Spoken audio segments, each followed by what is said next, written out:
אולי את תשתוממי, ואולי יהיה דבר מצחיק בשבילך אם תקבלי ממני מכתב כתוב בעברית. אני לא לומדת כאן כלום בעברית, ואת אשר ידעתי, כמעט הכל שכחתי. בגלל זה אני כותבת עם שגיאות. אבל אם את הצעת לי הצעה זו לכתוב עברית, אני מנצל את ההזדמנות ומבקשת גם תשובה ככה. בטח שמעת על ההתקפה על כפר עציון. זה עבר ולא ידוע מה יהיה עוד. אבל אין דבר.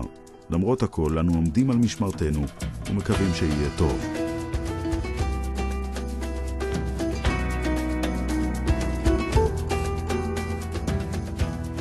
ממרחק הזמן קשה להבין מה גרם לחיה וסרטייל להישאר אופטימית ולקוות כי עוד יהיה טוב. באחד הימים הגיעה צעירה בודדה אל כפר עציון וביקשה לחיות כאן את חייה. באותם הימים בכפר עציון הגיעו קבוצות של ניצולי שואה ששרדו את כל תלאות המלחמה במחנות ההשמדה והעבודה, עברו את כל מסלול הנדודים הקשה על פני מחנות אירופה, עלו באוניות המעפילים, ישבו בקפריסין ובעתלית, מצאו את עצמם יום אחד מחוץ לגדרות, חופשיים לחלומם. חיה וסרטייל התקבלה לכפר עציון ונכנסה לעול חיי תורה ועבודה.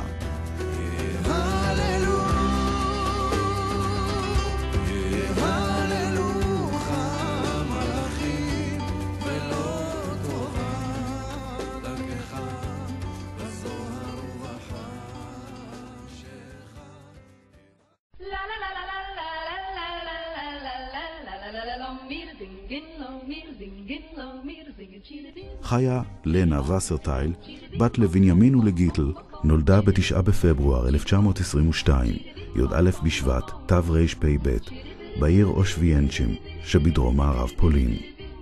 בית הוריה היה בית של סוחרים יהודים מהמעמד הבינוני, והאווירה בתוכו דתית חסידית.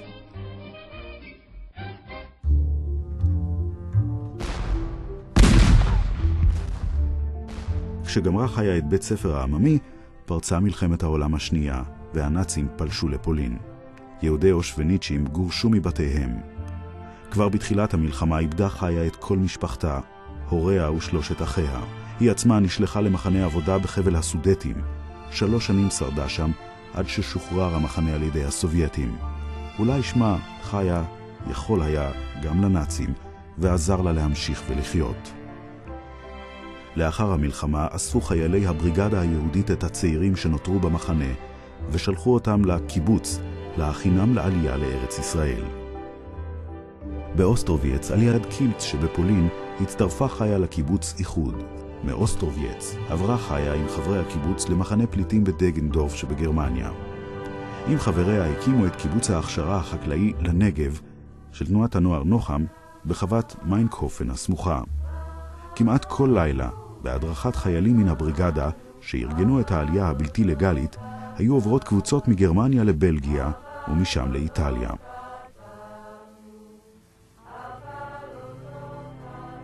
התחנה הבאה בדרכה של חיה הייתה אוניית המעפילים ברכה פולד. הייתה זו אוניית חופים קטנה, סירה גדולה אם תרצו. היא נקראה על שמה של לוחמת הפלמ"ח ברכה פולד, אשר נהרגה מיריות חיילים בריטיים בליל הורדת מעפילי האונייה ווינגייט. מנמל מולה דה ברי ליד מטפונטו יצאה האונייה לים ב9 באוקטובר 1946. 8 פעמים התקלקל המנוע במהלך ההפלגה. קרוב לחוף התגלתה האונייה על ידי מטוס, ואחר כך הצטרפו ללוותה 2 משחטות בריטיות. ב-20 באוקטובר עלו הבריטים לסיפון והשתלטו על הספינה בלב ים. ב-22 באוקטובר הביאו אותה לנמל חיפה. שם, לאחר עימות אלים, הספינה נשארה בנמל והמעפילים גורשו לקפריסין. בקפריסין התעכבה דרכה של חיה לארץ ישראל בעוד חצי שנה ארוכה, אך בליבה תקווה כבר דרכה רגלה בארץ חלומה. ב-15 ביוני 1947 עלתה לארץ, וכבר במחנה עתלית, לשם הובאו מגורשי קפריסין שזכו בסרטיפיקט, הצטרפה לתנועת הפועל המזרחי, התנועה אותה ראתה כממשיכה של מורשת בית אביה. יומיים אחר כך יצאה ממחנה עתלית הישר לכפר עציון. לנה הייתה בחורה שקטה, בצניעות עשתה את עבודתה. כפר עציון, 14 באוגוסט 1947. את מכתבך קיבלתי, בעדו אני מודה לך בלבביות. את בוודאי מבינה כמה זה משמח אותי כאשר אני מקבלת מכתב ממישהו שמכיר אותי. הלא את יודעת שהנני בקיבוץ, ובנוסף לכך כעולה חדשה, תחת עין משגיחה. אני כעת בודדת כפי שלא הייתי אי פעם בחיים. אבל אל תחשבי שאפשר מכך להוציא את המסקנה שכאן רע. להפך, טוב כאן, ורק לי לא. אין שום השוואה ביני לבין המציאות במקום. אבל אני לא מתלוננת, ואני מודה לאל עבור זה. לאט לאט נקלטה בקיבוץ. אין לי עבודה קבועה, ואני עובדת היכן שמציבים אותי. האם זה קשה? ברור שבהתחלה קשה להתרגל, אבל כשיש סיפוק כללי מן החיים, אין נושא העבודה קובע כל כך. חיה קיוותה להגיע לימי חופשה אחדים כדי לסייר ביישובי הארץ. כפר עציון, 4 בספטמבר 47. היו לי 6 ימי חופש, והייתי אצל הבן דוד שלי. כל החופש עבר כך פה ושם, כמו כל חיי, ובעצם לא ביקרתי בשום מקום. אולי בפעם הבאה. אבל מתי זה יהיה? בינתיים אינני יודעת עוד.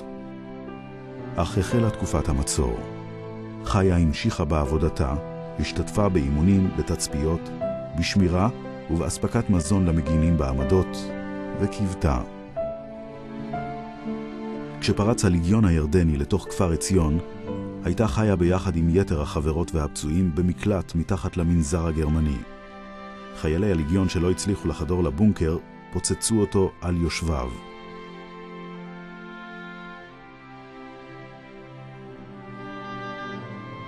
בין הנהרגים חיה, לנה, נצר אחרון למשפחת וסרטיל מהעיר אושוויינצ'ים.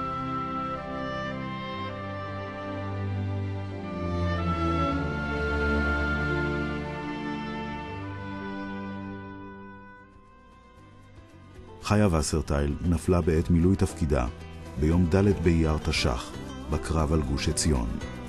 ממשלת ישראל, צבא הגנה לישראל והאומה העברית יישאו תמיד את זכר חיה אשר נפלה בהגנת המולדת ובמערכה על חירותה ועצמאותה. חיה וסרטיל, נערה בת 26.